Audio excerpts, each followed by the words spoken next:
Welcome back to Fantasy PD. We are heading into week 6, episode 7, including our draft spectacular. With us, we have the lovely Dan Miller. Dan, how are we doing today?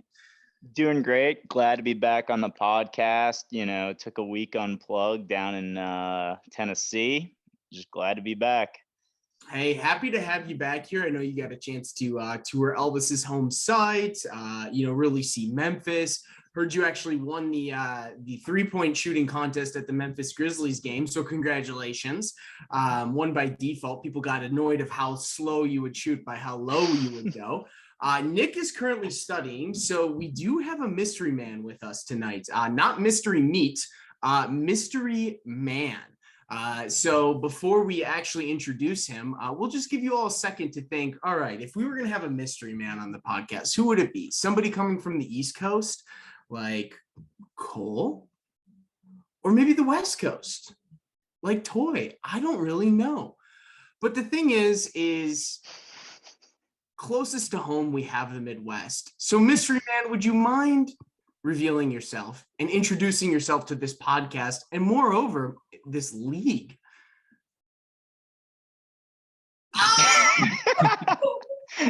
No one even knows who that is. They're just like, who's this white guy that joined the podcast? All right, Milk, how are we doing? Intro yourself. Tell us a little bit about yourself. I think we need a lot of stats. This might be this is the first time for a lot of people, so it's good to have you. Congrats on finishing up the workday. Great to be here. I'm Milk, an affectionate nickname I've been given by some of this members of this group. It's got an interesting backstory. I'm currently the 7th seed in this league, but never forget, I've been absolutely dunked on when it comes to points. I'm the only person in the 600 for points against. I think I'm beating the next closest team by about 70, so good stuff. My defense is lacking. That's all I can really be said about my team. Happy to be here. It's good to have you here. And I think as I listen to you share, it warms my heart to know that a 4-letter word comes to my mind, and that word is care. And to know that you are sitting out there in the great city of Milwaukee, caring about this league. And for some of us who have maybe questioned, why would Milk start the Houston Texans D and give Peter a free win? We know that you are going to make some waiver moves. Now that you figured out the waiver after week 2 of the second season of the year, and knowing you could drop a kicker and pick up a new one before the league, which Dan, that happened in a different chat that Dan may or may not be a part of. But Milk, it is great to be here. Dan, any thoughts? Yeah, I've heard a lot about this other chat going on. I gotta say, I don't like it. So look out for me trying to put the kibosh to that. Milk, I also have a few questions that I think would be good to ask you to kind of get you introduced to the league. Introduced to the league that I've been a part in for a year and a half now. Yeah, exactly. Most people have no idea you're even in the league. They think it's an 11-man league. I forget it myself. It definitely seems that way. Okay, are you ready for some rapid fire questions? Yes, let's do it. Wait. Rapid fire questions or Rabdo fire questions? I think they're Rabdo fire questions. All right, beautiful. Go ahead. Okay. Have you ever watched the pod? No. Why haven't you watched the pod? Principle. Principle of what? I took a position early on that I'd never watched the pod, and I'm standing by it. With that being said, I never said I wouldn't be on the pod.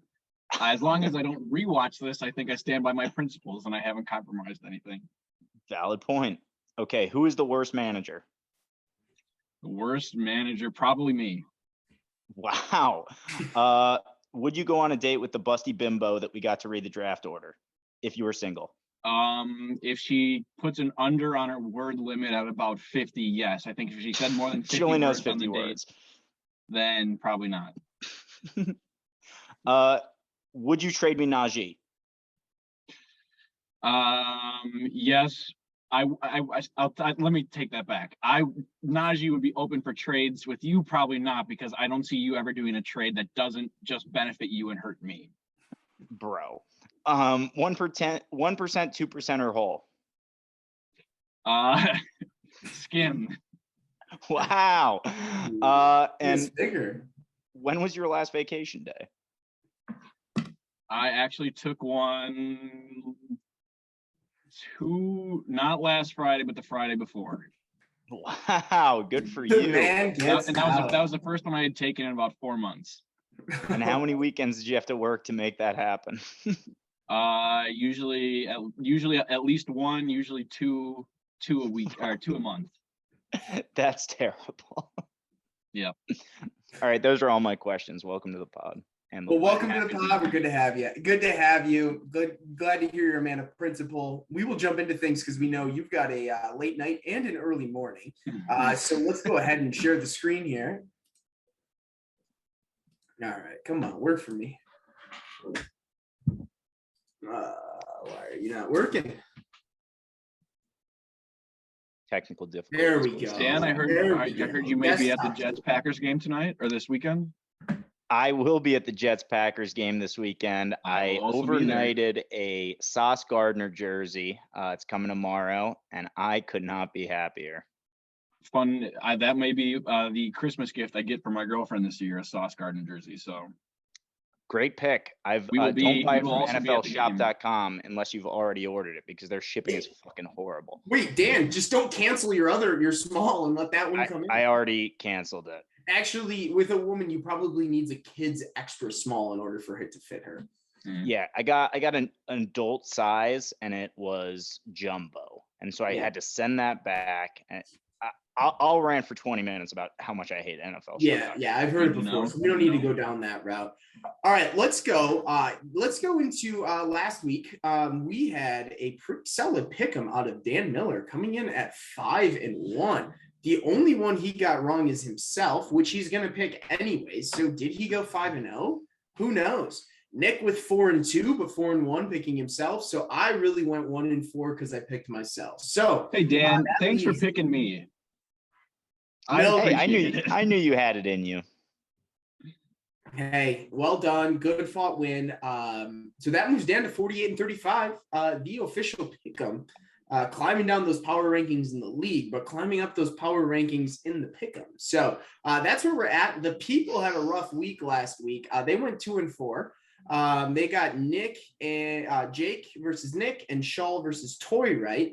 They were split on Cole versus Matt. So hey, if one's wrong, if one of us is wrong, we're all wrong. So outside of that, they got Dan wrong, Peter versus Berg wrong. Can't believe they hitched their way into that. And then Milk versus Chris. So the people are officially 500 who have the worst record in the league. So a lot of haters out there about the pod, starting new podcasts, which hey, I'm a firm believer in. Start your podcast, get your voice out there. But, when it comes to the prognostication of how the season's going to go, just don't sit there and say, oh my gosh, we've got such good, thoughts on the league, and then go 2-4 and come and talk to me. So Milk, I know you were highly tuned in, plugged to your phone last week, watching those points pour in.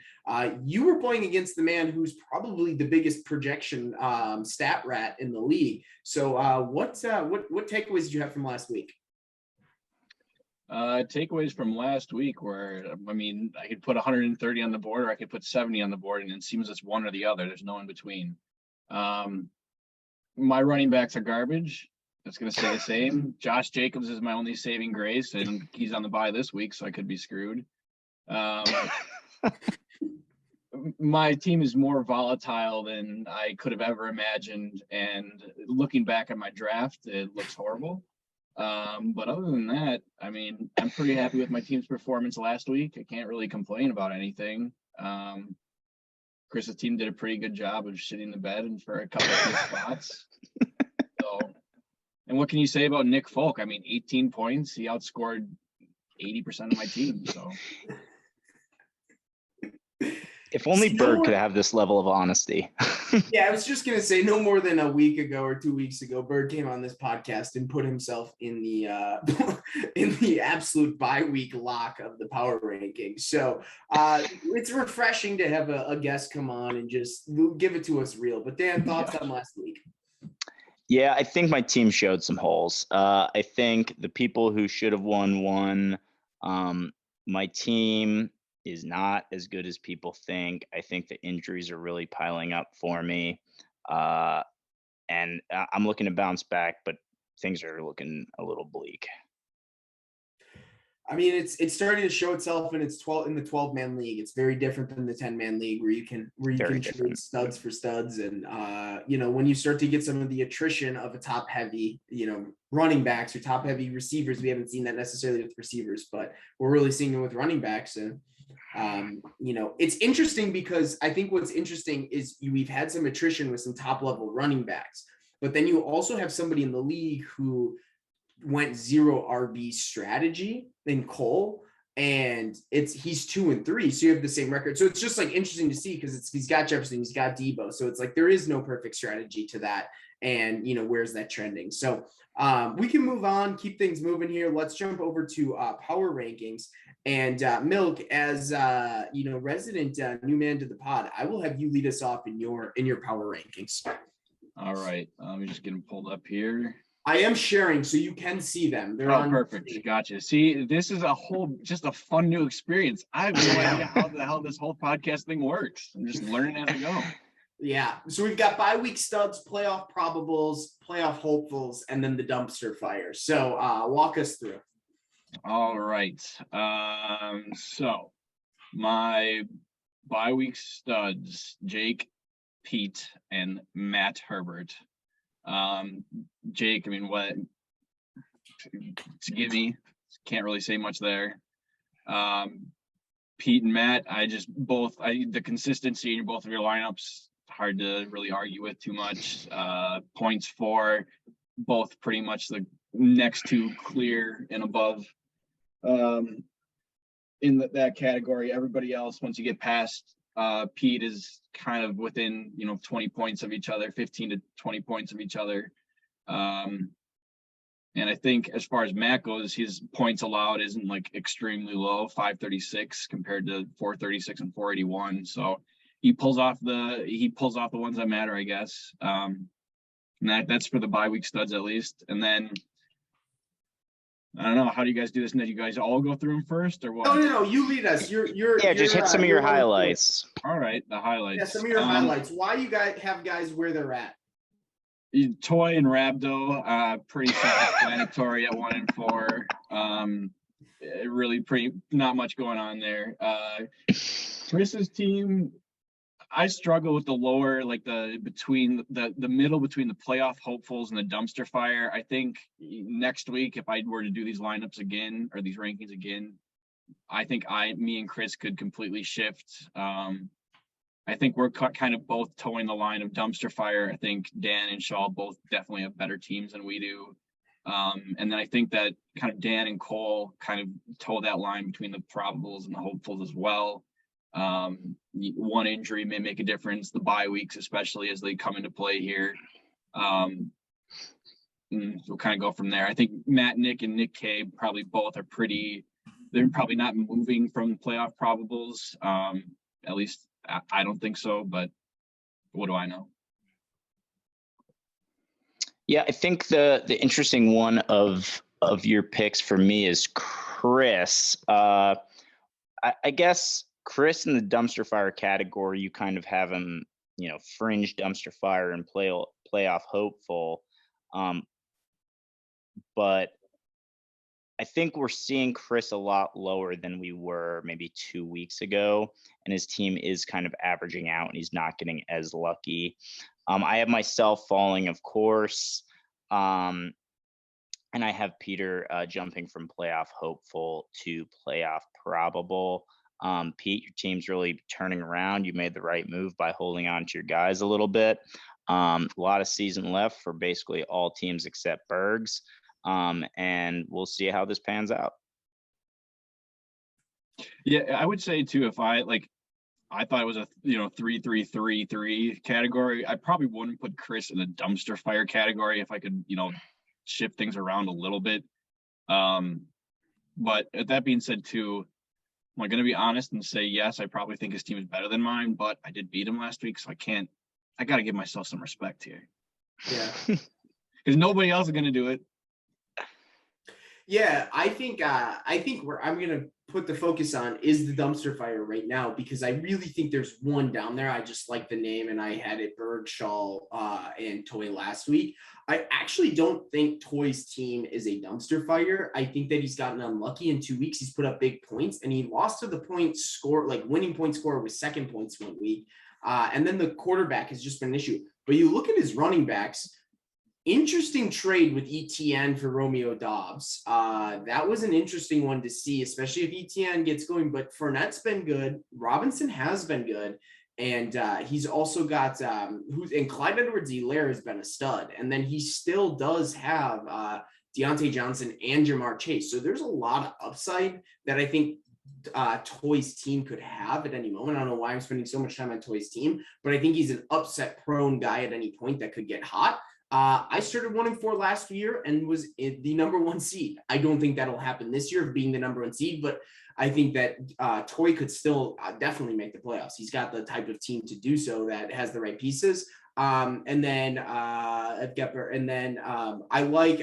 think that there's like a lot of middling in our league right now, which is what you're normally going to see. My biggest interest in teams that happen, I think, is what happens with Cole's team.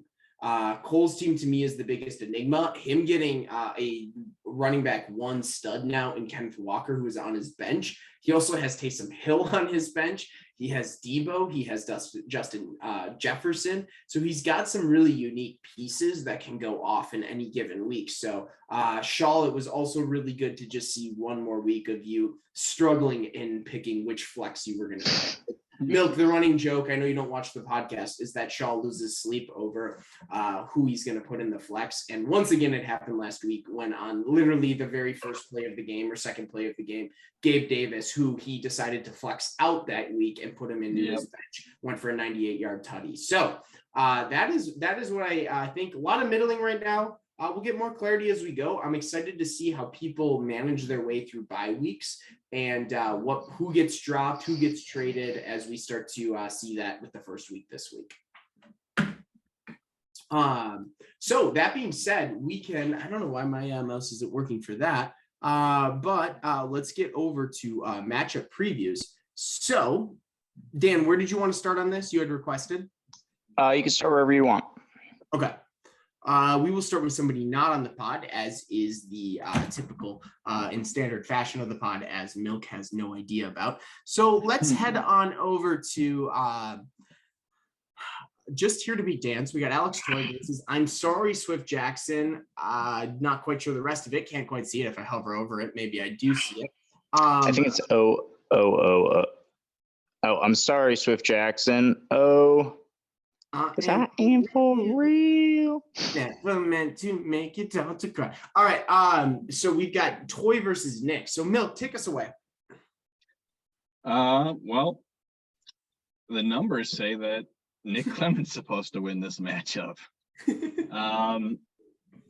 Argue with, hey, I'm big numbers guy. I don't know. It's hard for me to. Travis Etienne, starting him, never good. I have in a couple other leagues, and it's just not a good feeling to have to place him in your starting lineup, regardless of whatever the situation may be. The difference in this one, I think, is probably going to be the quarterback matchup. I mean, Lamar Jackson could realistically put up triple the points that Russell Wilson is, and it would not be unbelievable. But we'll see. Maybe Russell Wilson will finally figure it out against the Chargers team. I don't know. We'll see what happens with Clyde Edwards-Helaire bounces back for Alex. You got to think he's going to after kind of a week last week, but also playing against Buffalo's defense, not exactly conducive to a good run game. I don't know. I think it'd be hard to root against, or not root against, but hard to pick Nick's team in this matchup. So you're taking Toy. No, I'm taking Nick. Oh, you're taking Nick. Okay, you got Nick. All right, Dan, who do you got? Could I see the benches? Yeah.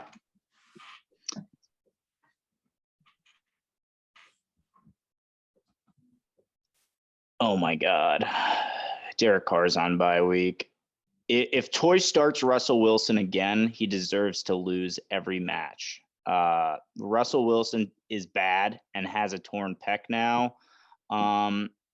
I have Nick. I think Lamar is going to be in check this week, but he's only projected 22, which isn't crazy. I have him under that projection, but I think that the Russell Wilson thing is abysmal, and then Deontay Johnson stinks. Yeah, I'm taking Nick in this one. I don't think there's much of a question. Nick also has Nick. I'll take Toy in this one. I actually don't mind his wide receivers. Tyler Lockett is averaging more points than Jamar Chase and Deontay Johnson, which is a really unique stat. His running backs are solid, and Kittle could go off at any week. I like his team is just like primed, sitting in the garage, just like waiting to go. I'll zag and take Nick. I don't love the pick. I think this is going to be really close. And then I think the ETN is really interesting. For Nick, the nice thing is that Aaron Jones is clearly looking like he's getting the most picks or the most touches out of Green Bay. So I'll zag and take Toy for the hell of it. All right. I will mark that down. Give me just a second here. Which brings us to our next one. We will move on over to what do the people have? The people have. I always forget about the people, and Berg hates me for that. But hey, Berg, could you please make sure that you update the weeks, because this is matchup predictions week 5, but really this is week 7. And the matchup predictions are pretty split: 4-3 Toy versus Nick, or sorry, 4-3 in Nick's favor. All right, so we've got, we'll head on over to King Henry versus Harlan's Hogs. Oh, man. No, baby, is this a fun one to preview? Milk, kick us off. Boy, there's a lot of pressure you're putting on the new guy here. That's what we usually do. Great, love that. Matthew Stafford, garbage. Geno Smith, let him cook. Keep letting him cook. Christian McCaffrey, I feel like we're in prime position for an injury this week. He's made it this far pretty good, but I could see him easily going down. He loses his fearless leader, Matt Rule, is now gone. He's a wandering soul. He gets injured, twists an ankle, and then it's going to be a mad dash on the waiver wire for his backup like it is every year. AJ Dillon, I don't think he sees much. I think maybe he gets one like goal line touchdown this week. I don't think the Packers make it to the goal line this week. Okay, Dan. Jalen Waddle, amazing, but again, with Tua out, who knows? Kyle Pitts sucks. Now talk about not living up to the hype. I don't know. I don't really love Curtis Samuel starting this week against Chicago, but it is Chicago, I guess. Milk, I'll make this easy for you. What players do you like on either squad? They are both bad. Mark Andrews might single-handedly win this. I was just gonna say Mark Andrews against the Giants. I feel like he'll be great. Alan Lazard, probably garbage. Brian Robinson, I mean, maybe he's coming back for it. Maybe this is going to be his flu game, gunshot wound game. I don't know. Who are you taking? I'm gonna go with Harlan's Hogs. Wow! Wow! All right. Wow! Nick, what do you got? So, pretty funny Berg quote. I called him the other day. He was kind of in shambles about his team, and he said, Brian Robinson is suffering from an injury and he got shot a month ago. I thought they'd put him in for a couple snaps, maybe return a kick, throw him a bone, but turns out he's the lead back. Berg was so upset. I think Chris's matchups stink. I love watching Chris play quarterback roulette. Seems to never pick the right guy. I do think the Carolina offense is going to look good after the old firing of Matt Rule. It just has to. And we might see the return of Sammy D. Not this week, but upcoming, we have PJ Walker, Temple legend. And I think PJ Walker has that dog in him. And if you saw last season, he did rely heavily on DJ Moore. So in that case, I've got Berg too. Sorry, Chris. I think that DJ Moore has a pretty good game, and I don't think Christian McCaffrey gets hurt this week. Nick has Chris. I'll take Chris as well. It's still week 6, so this might be the week this is the next week is when I start thinking about picking against Chris, but usually historically the data says pick Chris in the first 6 weeks. This matchup will be decided on Thursday night. Chris has fired up 3 guys in the Chicago Washington game. And it's good to see that Antonio Gibson is out of Harlan Hogg's starting lineup. Last week, AJ Dillon went for 3.4 points, and I thought about texting Nick, or posting in the group, but I didn't end up doing it, saying what would the odds be that whatever his name is, Antonio Gibson gets more points than AJ Dillon, and he came in with 5.4, so it was pretty close. So good to see him make a little bit of a move. I know that Berg is a big rest of season stat guy. The trade that he made a week or 2 ago to get DJ Moore because he was higher ranked rest of season is now 6 or 7 slots below Garrett Wilson, Fantasy Pros half PPR rest of season. So obviously he couldn't know more than the experts. Why would I ever question that great logic? But I'm gonna take King Henry in this one, and the people have. People are riding Chris. All right, let's move on. We're gonna jump on over to allergic to TDs versus I like it, Amon Ra.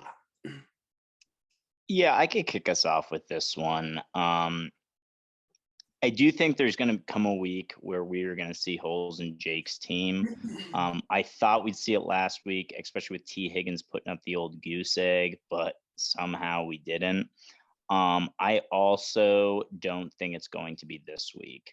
I think Josh Allen versus Kansas City is going to be an absolute shootout. Austin Eckler has looked so good. Denver stinks. I think that the turning point that Jake is going to face, and it's going to be, knock on wood, a Chubb injury. That is bound to happen. This might be the week, fingers crossed. But I'm taking Jake in this one. Milk. Yeah, I think Kenneth Walker and an injured James Conner are not going to do Cole any favors here. Justin Jefferson could go off against Miami. Deebo Samuel more than likely could go off against Atlanta, but I just look at the averages. If he has a below average week, he's still, probably going to score 115 points at least. Jake. I think it'd be stupid not to take Jake again here. Yeah, I got Jake in this one. We'll be interested to see if Olave comes back and plays. I know he got injured. The Dallas Goedert is looking really good, that pick. Like, that plug and play has been like, I watched 10 minutes of that game and then fell asleep, and it felt like every play they threw to Dallas Goedert. So he is getting great freaking targets. But yeah, his running backs just will outrun those other guys. So I think that Jake is probably going to see a loss in the next few weeks if he gets into a bye Mageddon. But right now, where all these guys are fired up, I think it's going to be tough to knock him off. So I got Jake. And I think an interesting storyline is a guy that we had, a lot of us had unanimous number 1 in the power rankings coming out of the draft was Cole. With how good of a draft, and he could fall to 2 and 4, and he's already in 8th place. So interesting to see. So we have got the people riding with, I'm just going to go out on a limb and say Jake, but they are a little closer than we think. So 4-3, Jake versus Cole. So there is a little bias there, but we've got, we'll head on over to, we'll do mine. It's just crazy to me that Jake has the 1 and 2 running back on the season. That is just nuts. Look at Jake's 1, 2, 1, 5, 1. And that's with Amon Ra on his bench. Amon Ra 9, who basically was a decoy last week. Yeah. So, yeah. All right. We will hop on over. We'll do mine here. We've got Herbert's Heroes versus Will Zalatoris. So, Dan, kick us off. Yeah, so I think this is going to be a tight matchup. I think Saquon has looked really good, but I think Baltimore has the defense to kind of keep him in check. But Cooper Kupp is going to go absolute bananas against Carolina. I think Arizona, they played Philly really tight in the air. So I think watch for DK Metcalf to not quite have the week that he has had recently. But with that white guy starting in Miami, Raheem Mustard is going to be a great play in at running back. I think this matchup could go either way. I really think it's going to be, does a quarterback go off for either team? It's hard to predict, but I'm going to take Herbert's heroes and Matt Ebert's team with Justin Herbert. Milk. I think that Pete's matchup has a lot more shootouts possible. It seems like the good teams are playing the good teams. Buffalo and Kansas City. We saw it kind of with Buffalo and Las Vegas is how that turned into a lot of yards, a lot of scores game, came down to the wire. I think Seattle, Arizona, those games are usually pretty close and come down to the wire. DK Metcalf could go off there, and same for having Kyler Murray. Miami, Minnesota, maybe less of a shootout, but I think that Pete's matchup, your matchups carry more for a higher blowout points for all your players there. So I'm going to go with Pete's team here. I appreciate it, Milk. Nick's got Herbert in this one. He thinks he's actually going to be the highest scorer this week as well, which, I mean, he could. Ramondre Stevenson with Damian Harris out. That's a potentially. I think Damian Harris is officially out, but I'm not entirely sure. I think he's out. Yeah. His team's poised to do really well. So I'm obviously going to have a shootout. The great thing is that when it gets down to the 10-yard line and in, Travis Kelce or Patrick Mahomes has eyes for one man and one man only. And that man is Travis Kelce, who had 7 catches for 4 touchdowns on 25 yards. So I'll take myself. I'll ride with myself. I've got some work to do in my flex and my kicker, obviously. So I'll watch for that to change. But I'll take myself. I think this is really close, and I think this is I think that this has potentially big playoff seeding implications down the road with how things go. So we will move along to people are riding with pretty overwhelming Herbert 6-1, and I did not vote, so thank you for that one person, probably Chris, who voted for me. We'll move along to the Milkman here, who we all got introduced to tonight, so it's good to see you. So Dan, take us away. Milk, really would love to ride with you, especially with you with you coming on the pod. Yeah, I gotta agree. I shouldn't be riding with you. I'm glad to see that you finally got away from tight end hell, and you're riding with Higbee at this point. How many tight ends does Milk still have on his team? I think I only have one now. Wow, big news. Milk, I think with Devontae Adams being a dirty criminal, that's going to really hurt your rest of season and him on bye week. But I am riding, if it's not obvious already, Matt Nick. I think Kamara, also a dirty criminal, but isn't being suspended. So it seems he's finally plugging David Montgomery back in. He's got Jacoby Myers, which I don't like, and Dalton Schultz stinks. But I think Matt Nick with Jalen Hurts alone is going to win this game. Yeah, probably. Also, him starting Jalen Hurts with Cowboys D. I don't know if that's intentional. Interesting. Probably doesn't really think about it. Milk? Yeah. I mean, anytime you trot out Najee Harris and Melvin Gordon and Ezekiel Elliott as your 3 running backs, I mean, you can't. I'm going into this week expecting to underscore my projection by probably 20 points. Like, I think I'll be happy with an 80. Get that Venmo ready. I don't think that's going to cut it this week.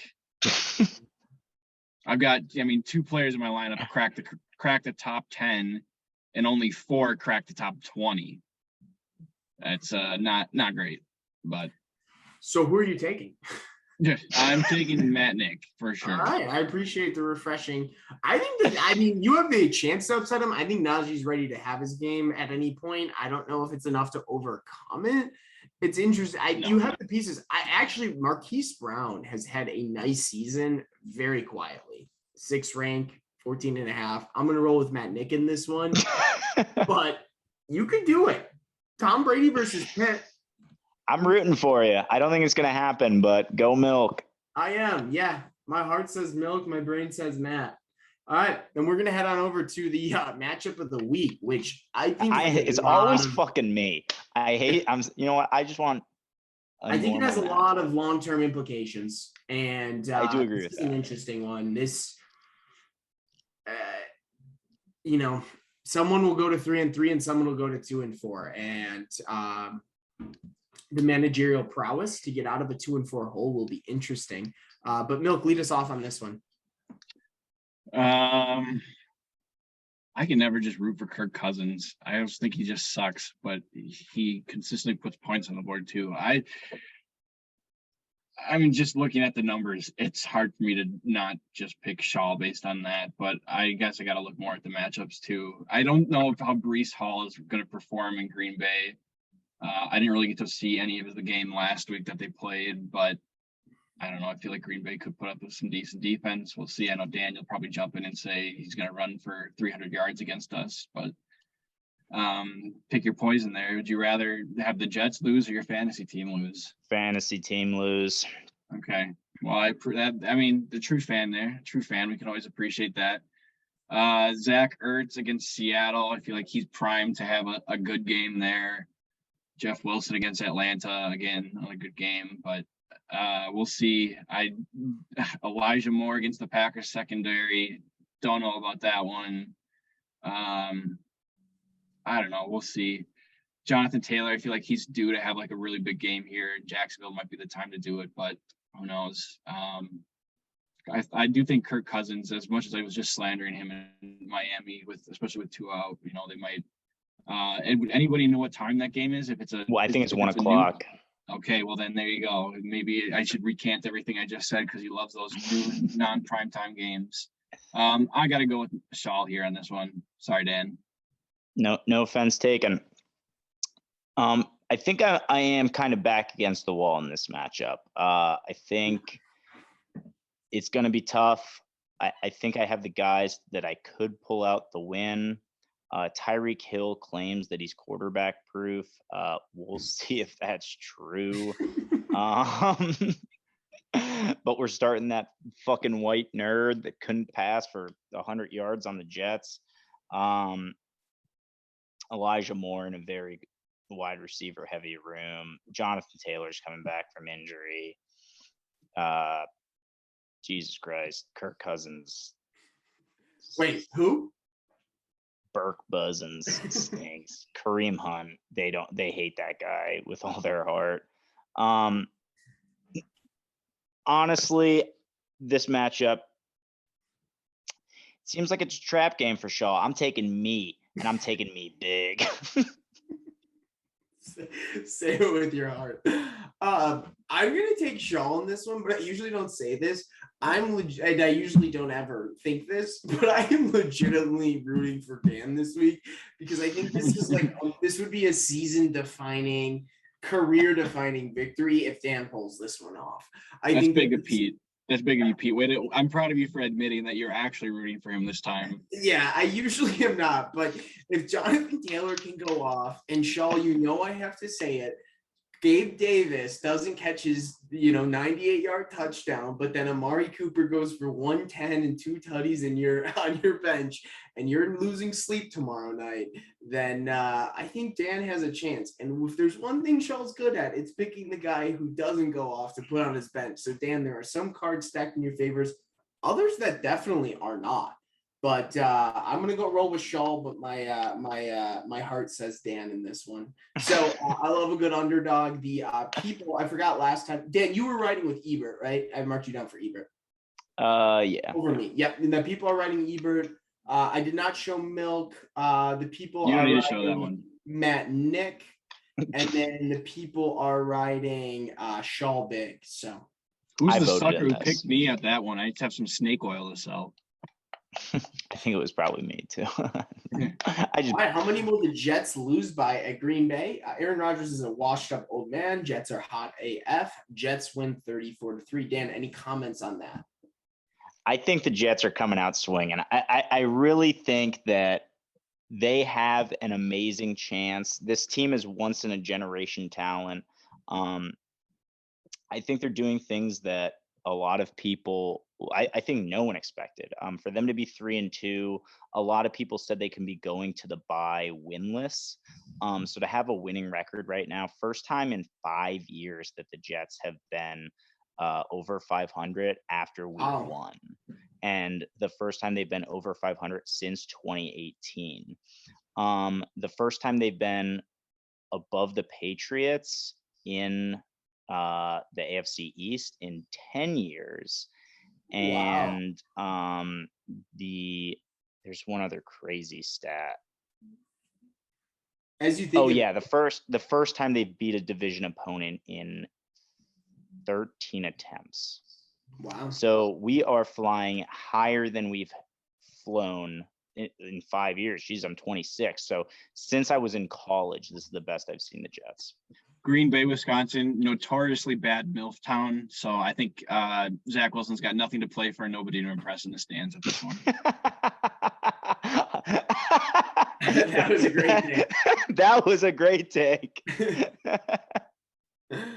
I got nothing to add to that. Other predictions for this week: Jets are down by 20 at half. Week 5 to 6 every year seems like injury time bad. Feeling a big fantasy player is going down. Chris doesn't wear a shirt to the Halloween party next weekend. Betting line is minus 10,000, but it's still free money. Chris loves showing off his bod. And then Jake gets his first loss. This is Jake, BTWLOL. Ooh, Jake, not very high on his team. If you don't believe in yourself, who will? Yeah, I don't love that out of you. So here's what we got. We have got, that's it. So Milk, this is where we usually just say, are there any other thoughts for the community that you'd like to share? And so we'll hand the baton over to you and take us home. All right, let's see. Shaw somehow in 9th place, and he's only had 483 points scored against him. Sad. Again, you just making enemies? Is that what you're going to use this for? Sure, why not? I love it. Sure, Be the why villain. not? Let's see who. What else I've got to say? For the viewers listening at home that are thinking about going to law school and becoming a lawyer, Don't. What do you don't? do anything else. You can make more money and have more free time and less stress than just about any other career. Could we get an MPB cribs out of you to wrap this up? Looks like you're living in a hotel room. I don't know. What do you? That's where oh my god! That's where my TV is. My closet is the door straight behind me. Wait, what's that on your wall back over your right shoulder? Got to disconnect here. Oh baby, we're going on a field trip. It's Milk. Pride and joy hanging up there. And you did allude to this in our text messages earlier about having a special game. Maybe not this Sunday because a lot of people are busy at the Jets game, but maybe a Thursday night, maybe a Monday night watch along where you drink a gallon of whole milk in 1 hour. Yeah, I didn't realize it was an hour. I thought I had to do it much faster than that, which is nope, you have 1 hour. Okay. 1 hour to drink a gallon of whole milk. No, whoa. Whole milk. This was the type of milk was never in the question. That is the gallon challenge, my friend. Nope. Tried to fight the same battle you did, and I lost. It is whole milk. You got to look it up, unfortunately. You know, I will look it up right now. And as far as I'm concerned, the gallon challenge is subject. It's not an objective thing. It's subjective. It's not. Gallon challenge. Milk.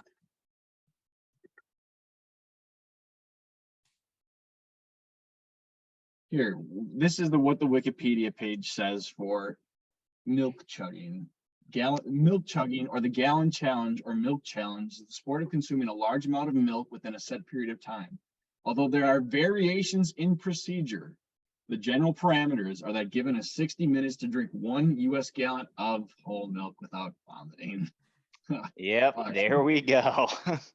Yeah, I drink skim milk on the regular. It's gonna be like I'm gonna have to chew the stuff. Yeah. Hey, it's tough. Yeah. I had In fact, the my first former recorded roommate occurrence of decided competitive milk chugging date back to 1997. 19 wow, really antiquated. I had my old roommate decided that one day he was going to get really into whole milk because he read a study about it, and he started exclusively drinking whole milk and had to take 2 days off of work and go get an x-ray because his shit was so backlogged, and they prescribed him like 48 ounces of prune juice, so he took a day off to just poop. I've recently switched to oat milk. I haven't oat had milk's milk. fantastic. Oat milk is amazing. Mr. Milk, as the namesake for milk. What's your take on oat milk? How you get milk from an oat? Oat ain't got no titties. You are a boob guy, from what I've heard. This is known. No, I am not a huge milk guy. The only time I really ever use milk is if I have to for a recipe. Used to drink more of it, not so much anymore. It will certainly be interesting. My concern, if I could call it that, is how the hell I'm going to account for this with my diabetes, because I'm going to have to put in insulin for it. But if I'm going to yak it all back up, I'm going to have no idea how many carbs are actually getting into my system. So I will have the great mixture of vomiting from my stomach and very well maybe vomiting because my blood sugar's through the roof because I don't know how to accommodate all this. Just don't die, Do we buddy. need a full medical staff on hand? I can deploy Emily if needed.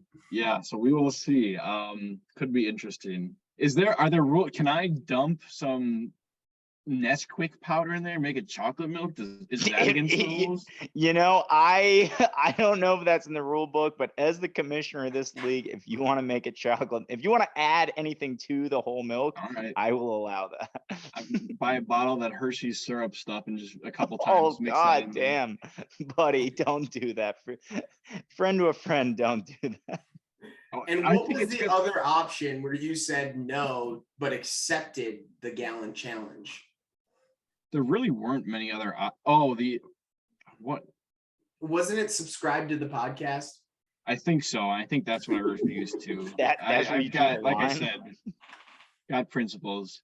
I see. Okay, so I'm seeing on the Wikipedia page too, the human stomach capacity is around a half a gallon. So that's disconcerting. Boy, is it even possible to do this challenge without yakking? It is possible. You could see people online do it. What they do and what professional eaters do, they drink a bunch of water leading up to it and expand their stomach. Okay. So something to look into. Boy, that seems like a lot of work. I think I might just rather pull trig and get it over with. You can't pull trig. That's cheating. You just got to let it happen naturally. Wow, isn't that nice? So what I'm saying is I should just be like I should put my TV in my bathroom, sit in my bathtub, and just yak when I need to. Because I'm not gonna be getting up, moving my laptop around with me. So when I did it in my living room. We had people over for like a football game or something. And I measured out. I got a shaker cup and I was like, all right, every 5 minutes, I only have to drink like 5 ounces or something like that. So I spaced it out every 5 minutes, and about 40 minutes in, the room started spinning and I started getting real sick. The room started spinning? Well, you get like I'm about to puke. Things are getting a little hairy. Yeah. Ugh. But then I threw up and I went out to the bar. And it was all good. 16 cups in a gallon. So, oh God. That's one every 4.5 minutes, 4 minutes. Yeah, less than that. Oh yeah, 4 minutes. Yeah. Yikes. Boy, this will be fun. Yeah, you let us know the night. I think it's probably best a Monday or Thursday night. Can you get out of work in time for the football games? Yeah, on Thursdays I can. Oh, that's so sad that you said it like that. What time do Well, you I get mean done next tonight? Thursday. What's the matchup next Thursday for football? It's probably something shitty, so that's perfect. We've been What if, yeah. Let's see. Next Thursday it is Saints at Cardinals. Ooh, that's actually not a bad game. Who's Yeah, the we could do a little watch along. halftime show. Oh, I'm trying to think. I want to enjoy like the first quarter, so maybe I'll do second No, maybe through we halftime. do a what time you done? Pre-game show. Pre-game. No, I'd rather do like start of the second quarter and then finish at halftime. So you get this. So when the game is paused, everybody will get to see a good. Probably that'll be prime vomit session. Yeah. I like how you're doing it for the people. Of course, I appreciate I'm not that. doing it for myself. There's one thing people say: it's Milk's a people guy. Hey, I'm here. That's what I'm here You for. die on a hill for this league. Yeah. He already threatened to leave the league over keepers. And look, he I'm joined still the club. considering that one. Well, Shut up. No, you're team not do I going to like? leave the league. Shut up. Who are you gonna keep? Who do you got? Who's on your team? Najee. Yeah, Can't. fucking right. I gotta check and see what my draft even. So it's what after the 6th round? No, you can anyone keep- further on. Third or further. Third So rounder. like a third rounder becomes a second rounder. Draft You- recap. Let's see. But you don't have to keep somebody. My team. I mean, you could keep Devontae Smith. You could keep. He stinks. Marquise Brown, Josh Jacobs, Devontae Smith. That's my only options, really. Josh Jacobs. Yeah, I don't know. He's getting old already. Bosh. Jacobs. Well, I We'll think see. we're over time, boys. I think we got to Look, call. it was great for you to stop by. What time's the alarm set for tomorrow morning? Tomorrow's not too bad. It'll probably be a 5:30 alarm. I'm going to cry tears. What is bad? What is bad? Bad. So bad is usually a 4 o'clock alarm. Bro, 4 o'clock how alarm many- in the office by 5. How many hours do you work a week? It depends. It's cyclical. Like this week has been less, but there was a couple weeks where I had 3 weeks in a row where I was working like 60s. And I should say billing 60, so probably working closer to 70. Wow. Yeah. Well, buddy, go get your much needed rest. We appreciate you joining us. Happy to have be you here. insights. Happy to have a refreshing take that's just honest. So good to see you. You guys take it easy. Take care. Thanks for joining.